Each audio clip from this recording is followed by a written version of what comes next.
Historia del siglo XX.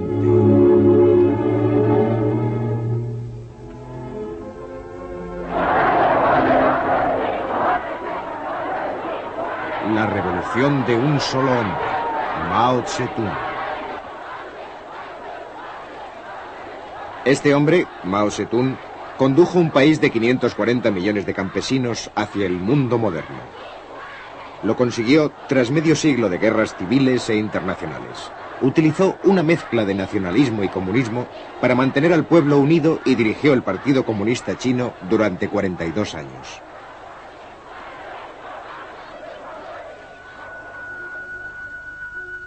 Mao tenía 7 años cuando dio comienzo el siglo XX. Su padre era un campesino propietario de tierras. Mao era un muchacho inteligente y su padre quería que llevara la contabilidad de su hacienda, pero él tenía otros planes. El joven campesino de provincia se mantenía atento mientras el gobierno de la emperatriz viuda se hundía en el caos.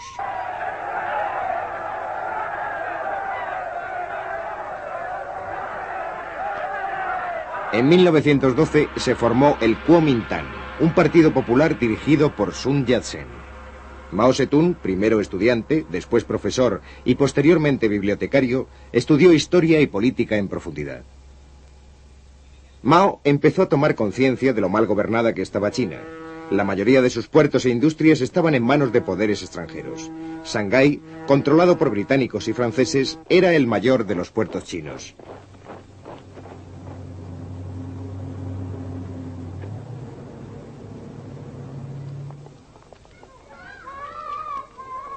En 1921, curiosamente en un colegio de chicas, se reunieron por primera vez los fundadores del Partido Comunista Chino. Mao se encontraba entre ellos. Decidieron unir sus fuerzas a las del Kuomintang. Numerosas partes del país estaban dominadas por los jefes guerreros locales. El ejército del Kuomintang, ahora respaldado por los comunistas, marchó contra ellos. Más tarde, Mao fue a la provincia de Jiangxi para organizar un ejército campesino.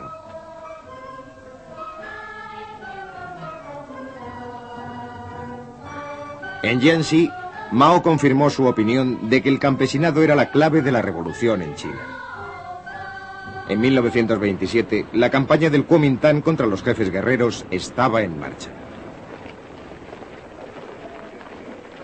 Pero las envidias de los comunistas en el interior del Kuomintang llevaron a una purga que supuso un desastre para estos. En una especie de noche de los cuchillos largos, algunos líderes comunistas fueron asesinados en Shanghái. Mao tuvo la suerte de no encontrarse allí. Algunos comunistas escaparon, refugiándose en las escasas plazas fuertes que aún conservaban. Me gustaría presentarles al presidente del gobierno nacional. El nuevo líder del Kuomintang era Chiang Kai-shek. Larga vida a los 3 principios del pueblo.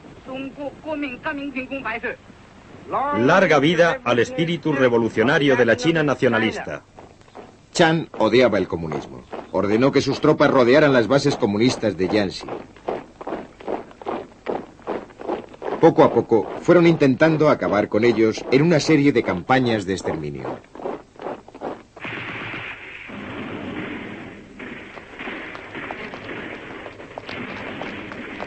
En 1934, Mao se dio cuenta de que su ejército rojo debía luchar o morir.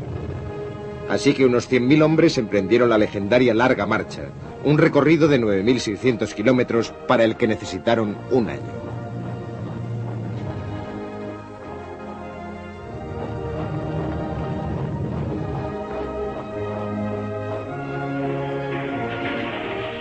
Las fuerzas del Kuomintang hostigaron a los participantes en la marcha.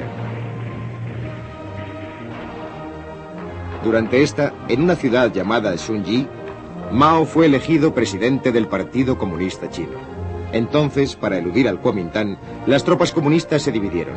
Mao condujo uno de los ejércitos.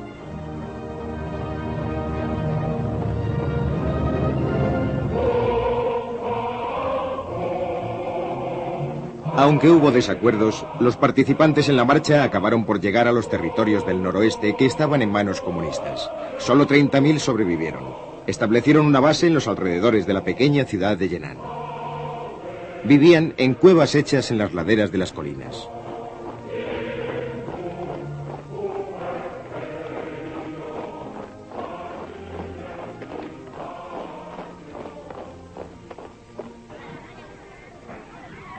Un joven periodista americano, Edgar Snow, consiguió llegar hasta Mao en Yenan.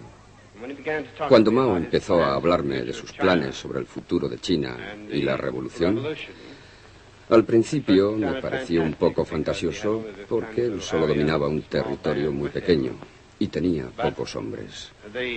Pero la forma en que me explicó su programa y sus ideas era tan lógica y convincente que al final acabé pensando que realmente se trataba de un presidente excepcional. Edgar Snow también filmó al ejército de Mao.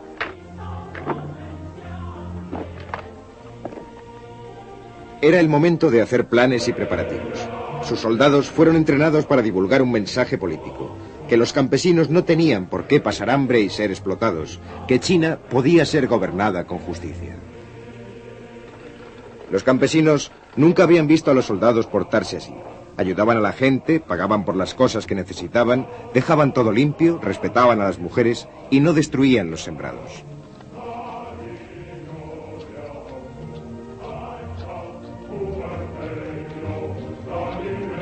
En 1937, Japón empezó una guerra con China. Ahora Chiang Kai-shek y los comunistas se enfrentaban a un enemigo común.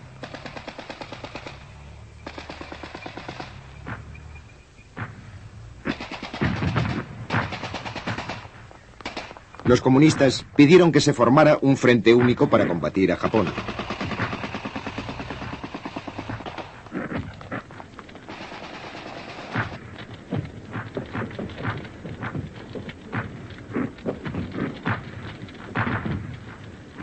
Los americanos y los británicos que apoyaban al Kuomintang pidieron a Chiang Kai-shek que aceptara la capitulación japonesa en 1945. Los americanos intentaron lograr que los comunistas formasen una coalición con el gobierno chino. Pero no se llegó a un acuerdo y estalló la guerra civil.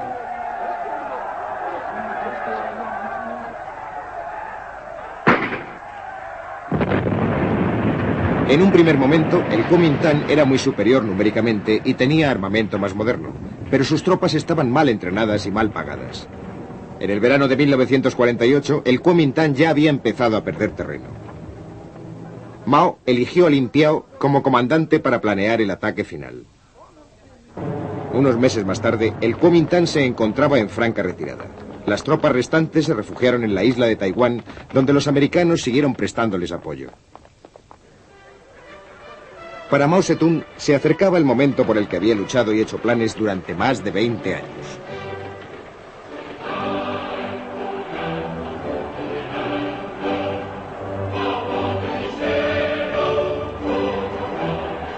El 1 de octubre de 1949, Mao y sus colaboradores se apostaron en la Puerta de la Paz Celestial de Pekín y Mao proclamó la nueva República Popular China.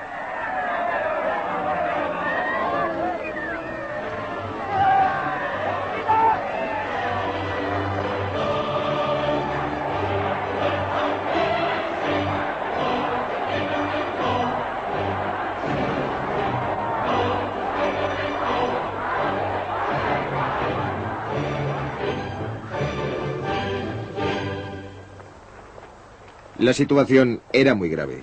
China pasaba hambre y estaba en ruinas. Mao y sus colaboradores empezaron a actuar con energía.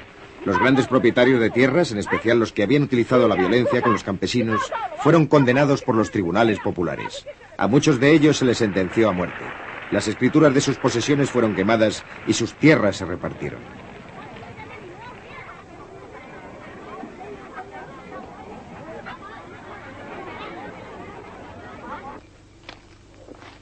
Muchos campesinos recibieron una parcela de terreno por primera vez.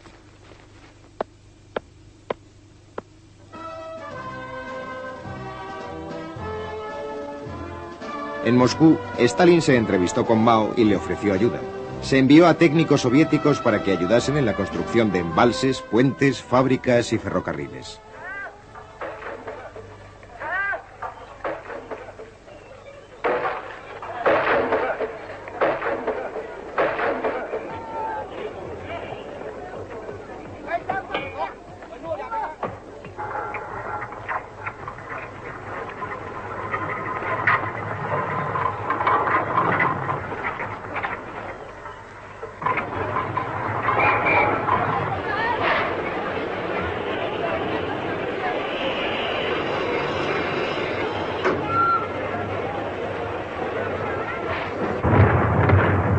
En 1950, la Guerra de Corea llevó a China a un enfrentamiento con las Naciones Unidas. En octubre, las tropas de esta organización condujeron nuevamente a los norcoreanos hasta la frontera china y Mao, a su vez, envió voluntarios a Corea atravesando el río Yalu.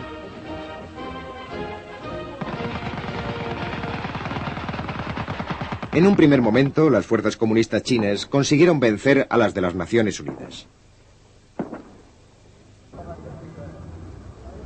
En el interior de China, la guerra provocó una campaña contra todos los extranjeros.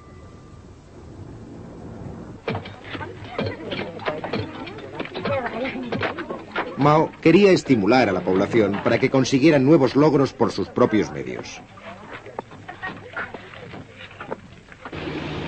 A mediados de los años 50 se formaron los colectivos agrícolas. Un colectivo era la unión de las pequeñas propiedades de los campesinos en unidades mayores.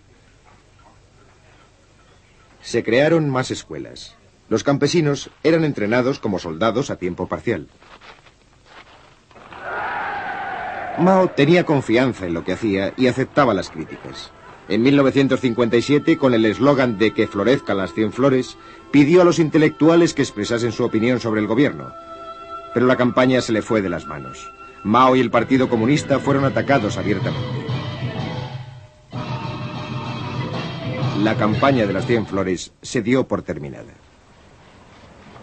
En 1958 llegó el gran salto hacia adelante, un enorme esfuerzo para colocar a China al mismo nivel que el industrializado mundo occidental.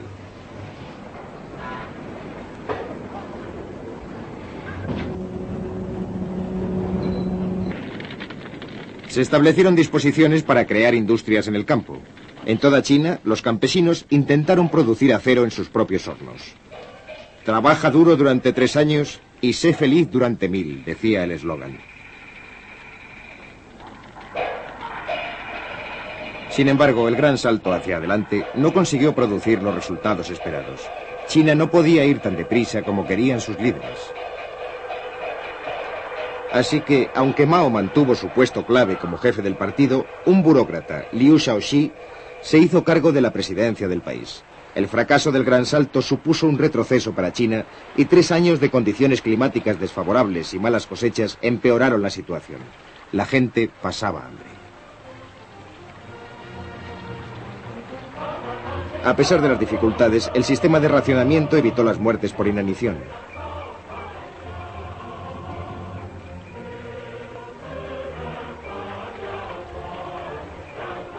En 1960, Khrushchev visitó Pekín. Tras la fachada sonriente, aumentaba la desconfianza y la sospecha entre China y la Unión Soviética. ¿Avanzaba China demasiado deprisa?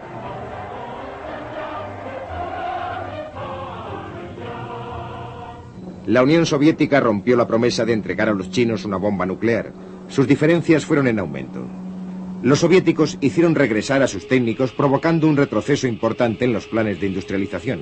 A pesar de ello, en 1963, sin su ayuda, China hizo estallar su primera arma nuclear.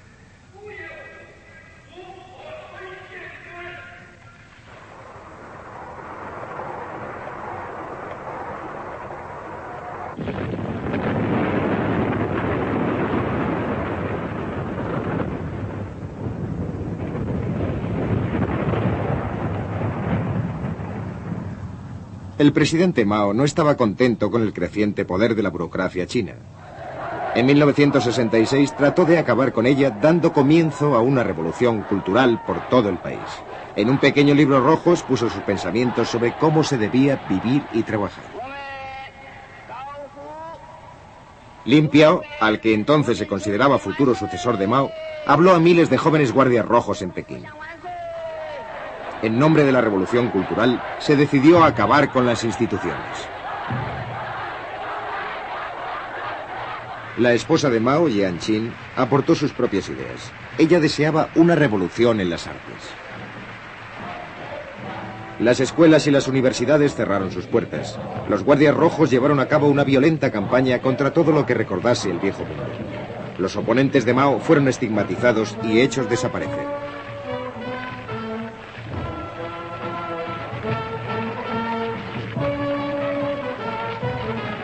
los acontecimientos fueron tomando proporciones excesivas. Solo una cosa podía hacerse: llamar al ejército para que restableciese el orden. Y así, el ejército tomó las fábricas, las comunas, los colegios.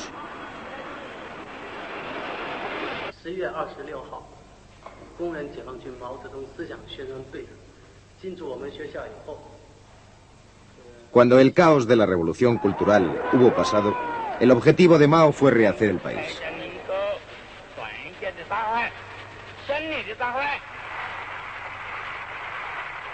Más importante que la revolución en el campo y en las fábricas, iba a ser la revolución operada en el nuevo hombre chino. Mientras tanto, en el norte, soviéticos y chinos se enfrentaron en los territorios fronterizos.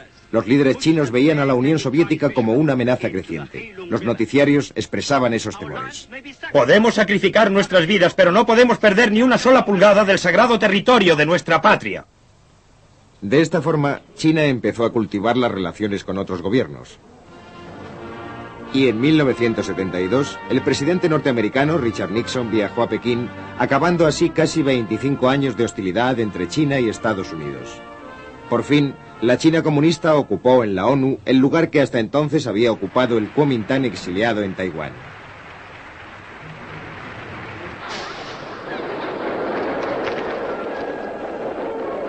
Ahora Mao tenía ya más de 70 años y estaba enfermo. Sin embargo, igual que otros hombres como Zhou Enlai, había luchado por la revolución y quería que ésta siguiese adelante.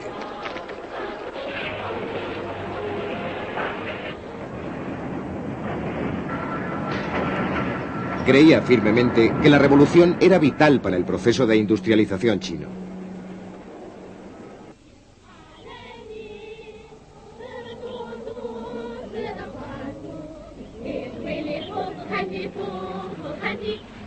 Las comunas, alguna de ellas de hasta 60.000 miembros, habían reemplazado a los colectivos agrícolas.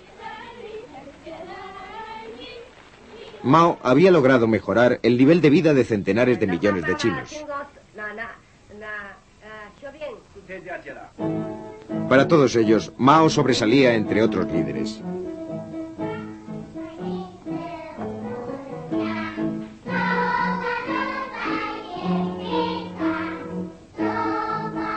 Los pensamientos del presidente eran el tema de las canciones infantiles. Sus escritos políticos eran citados para apoyar cualquier reglamento o ley que el gobierno decidiese dictar. Mao seguía siendo el reverenciado gran líder cuando murió en septiembre de 1976. Aquellos que, como su viuda, usaban las palabras de Mao para promover leyes extremistas, fueron pronto sustituidos. El liderazgo del país mayor del mundo recayó en Hua Kuo-fen. Aunque la nación seguía dominada por la memoria de Mao Zedong.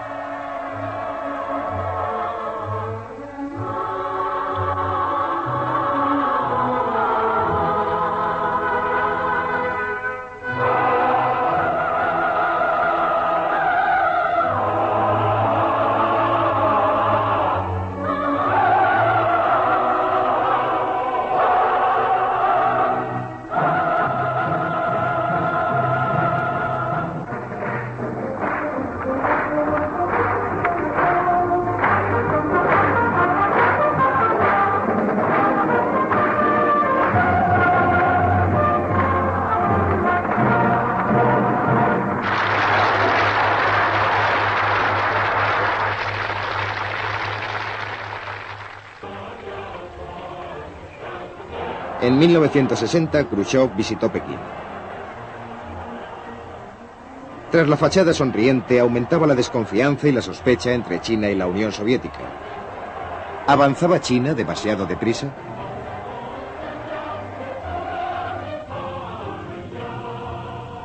La Unión Soviética rompió la promesa de entregar a los chinos una bomba nuclear. Sus diferencias fueron en aumento. Los soviéticos hicieron regresar a sus técnicos, provocando un retroceso importante en los planes de industrialización. A pesar de ello, en 1963, sin su ayuda, China hizo estallar su primera arma nuclear.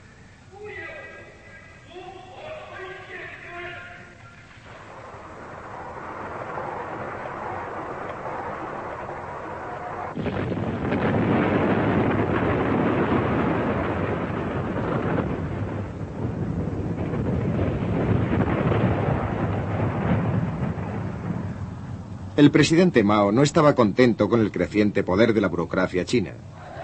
En 1966 trató de acabar con ella dando comienzo a una revolución cultural por todo el país. En un pequeño libro rojo expuso sus pensamientos sobre cómo se debía vivir y trabajar. Lin Piao, al que entonces se consideraba futuro sucesor de Mao, habló a miles de jóvenes guardias rojos en Pekín. En nombre de la revolución cultural, se decidió acabar con las instituciones. La esposa de Mao, Jiang Qin, aportó sus propias ideas. Ella deseaba una revolución en las artes. Las escuelas y las universidades cerraron sus puertas. Los guardias rojos llevaron a cabo una violenta campaña contra todo lo que recordase el viejo mundo. Los oponentes de Mao fueron estigmatizados y hechos desaparecer.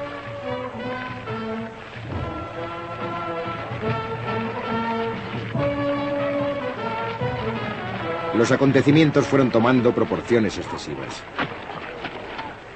Solo una cosa podía hacerse: llamar al ejército para que restableciese el orden. Y así, el ejército tomó las fábricas, las comunas, los colegios.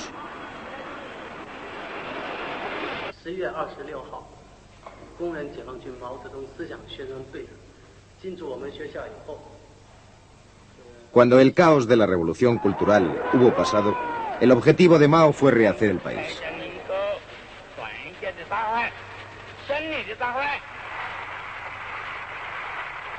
Más importante que la revolución en el campo y en las fábricas, iba a ser la revolución operada en el nuevo hombre chino.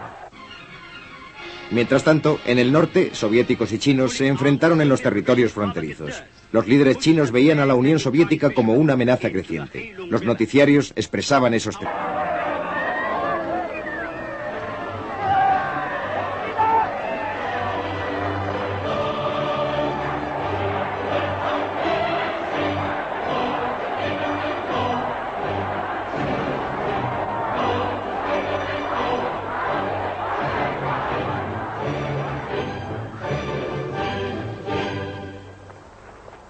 La situación era muy grave. China pasaba hambre y estaba en ruinas. Mao y sus colaboradores empezaron a actuar con energía. Los grandes propietarios de tierras, en especial los que habían utilizado la violencia con los campesinos, fueron condenados por los tribunales populares. A muchos de ellos se les sentenció a muerte. Las escrituras de sus posesiones fueron quemadas y sus tierras se repartieron.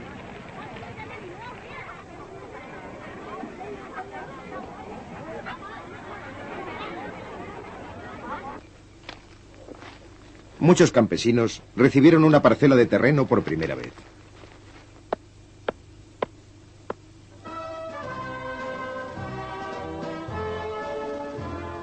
En Moscú, Stalin se entrevistó con Mao y le ofreció ayuda. Se envió a técnicos soviéticos para que ayudasen en la construcción de embalses, puentes, fábricas y ferrocarriles.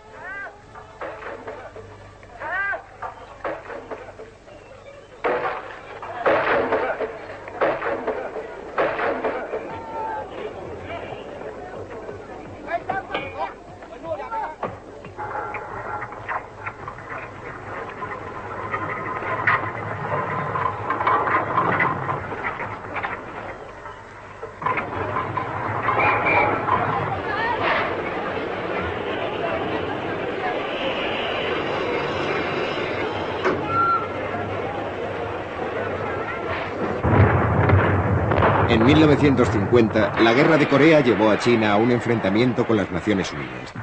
En octubre, las tropas de esta organización condujeron nuevamente a los norcoreanos hasta la frontera china y Mao, a su vez, envió voluntarios a Corea atravesando el río Yalu.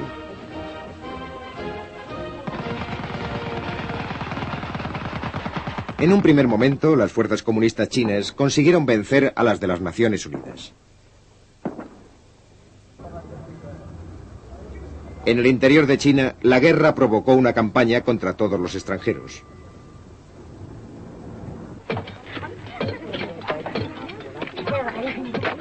Mao quería estimular a la población para que consiguieran nuevos logros por sus propios medios. A mediados de los años 50 se formaron los colectivos agrícolas. Un colectivo era la unión de las pequeñas propiedades de los campesinos en unidades mayores. Se crearon más escuelas. Para Mao Zedong se acercaba el momento por el que había luchado y hecho planes durante más de 20 años.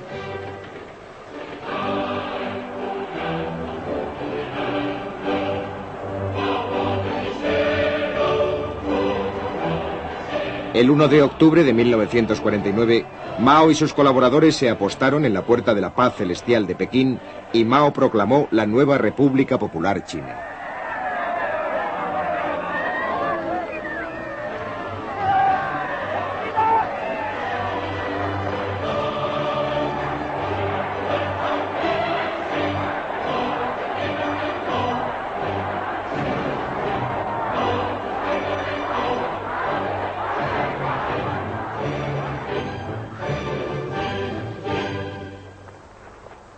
La situación era muy grave. China pasaba hambre y estaba en ruinas. Mao y sus colaboradores empezaron a actuar con energía. Los grandes propietarios de tierras, en especial los que habían utilizado la violencia con los campesinos, fueron condenados por los tribunales populares. A muchos de ellos se les sentenció a muerte. Las escrituras de sus posesiones fueron quemadas y sus tierras se repartieron.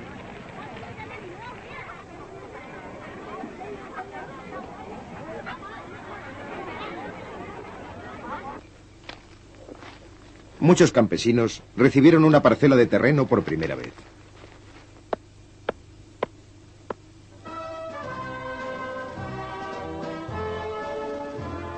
En Moscú, Stalin se entrevistó con Mao y le ofreció ayuda. Se envió a técnicos soviéticos para que ayudasen en la construcción de embalses, puentes, fábricas y ferrocarriles.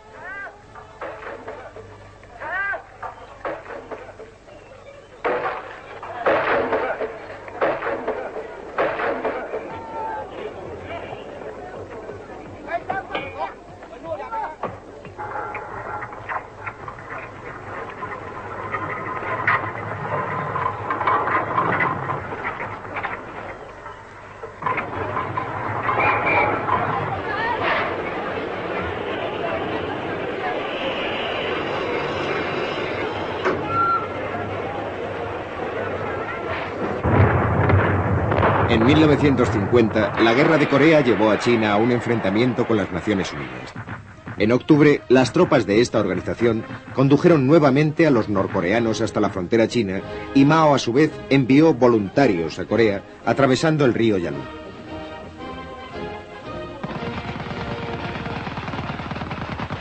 En un primer momento, las fuerzas comunistas chinas consiguieron vencer a las de las Naciones Unidas. En el interior de China, la guerra provocó una campaña contra todo.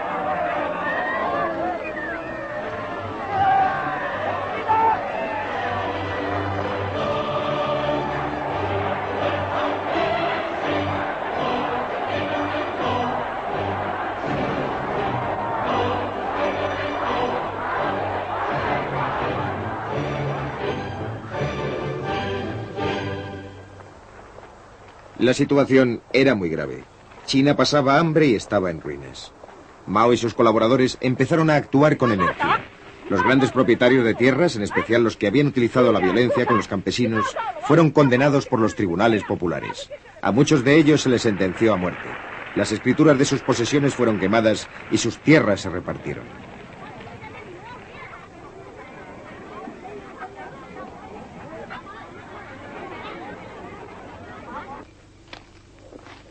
Muchos campesinos recibieron una parcela de terreno por primera vez.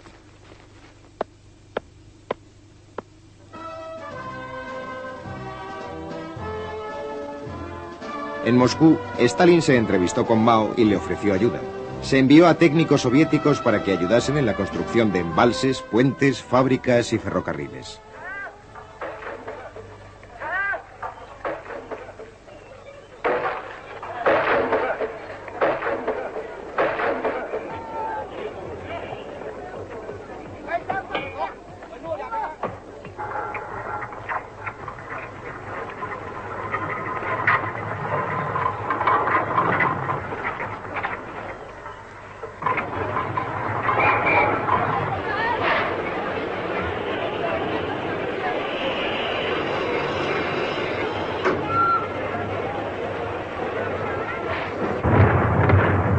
En 1950, la Guerra de Corea llevó a China a un enfrentamiento con las Naciones Unidas. En octubre, las tropas de esta organización condujeron nuevamente a los norcoreanos hasta la frontera china y Mao, a su vez, envió voluntarios a Corea atravesando el río Yalu.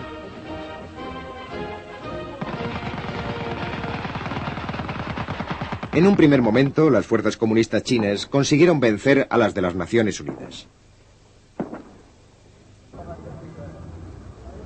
En el interior de China, la guerra provocó una campaña contra todos los extranjeros.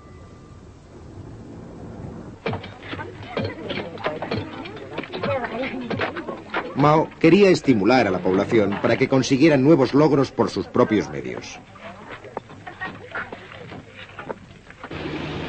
A mediados de los años 50 se formaron los colectivos agrícolas. Un colectivo era la unión de las pequeñas propiedades de los campesinos en unidades mayores.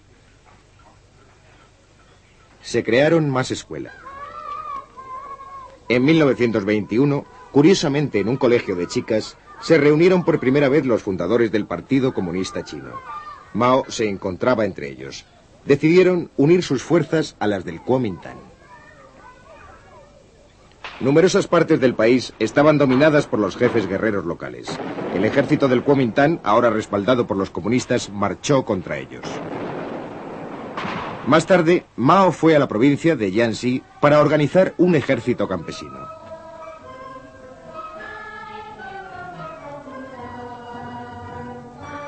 En Jiangxi, Mao confirmó su opinión de que el campesinado era la clave de la revolución en China. En 1927, la campaña del Kuomintang contra los jefes guerreros estaba en marcha. Pero las envidias de los comunistas en el interior del Kuomintang llevaron a una purga que supuso un desastre para estos. En una especie de noche de los cuchillos largos, algunos líderes comunistas fueron asesinados en Shanghái. Mao tuvo la suerte de no encontrarse allí. Algunos comunistas escaparon, refugiándose en las escasas plazas fuertes que aún conservaban. Me gustaría presentarles al presidente del gobierno nacional. El nuevo líder del Kuomintang era Chiang Kai-shek. Larga vida a los tres principios del pueblo. Larga vida al espíritu revolucionario de la China nacionalista. Chiang odiaba el comunismo. Ordenó que sus tropas rodearan las bases comunistas de Jiangxi. Poco a poco fueron intentando acabar con ellos en una serie de campañas de exterminio.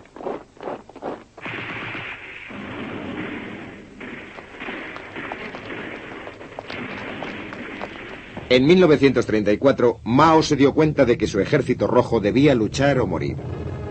Así que unos 100.000 hombres emprendieron la legendaria Larga Marcha, un recorrido de 9.600 kilómetros para el que necesitaron un año.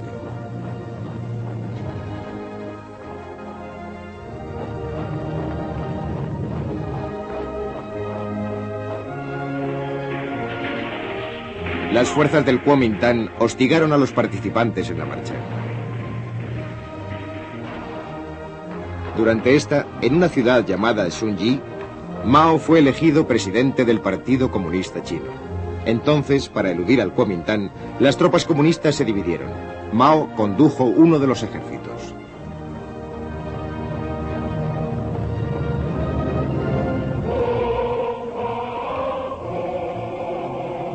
Aunque hubo desacuerdos, los participantes en la marcha acabaron por llegar a los territorios del noroeste que estaban en